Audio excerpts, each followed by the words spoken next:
National Weather Service in Milwaukee-Sullivan has issued a tornado warning for northwestern Rock County in south-central Wisconsin, southeastern Dane County in south-central Wisconsin, until 6:30 p.m.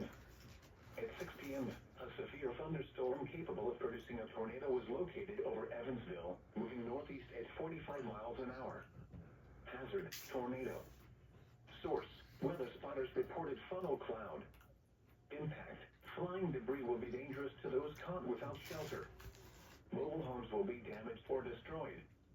Damage to roofs, windows, and vehicles will occur. Tree damage is likely.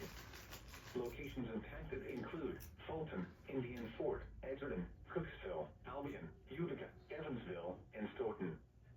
Take cover now. Move to a basement or an interior room on the lowest floor of a sturdy building.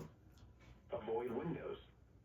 If you're outdoors, in a mobile home, or in a vehicle, move to the closest substantial shelter and protect yourself from flying debris.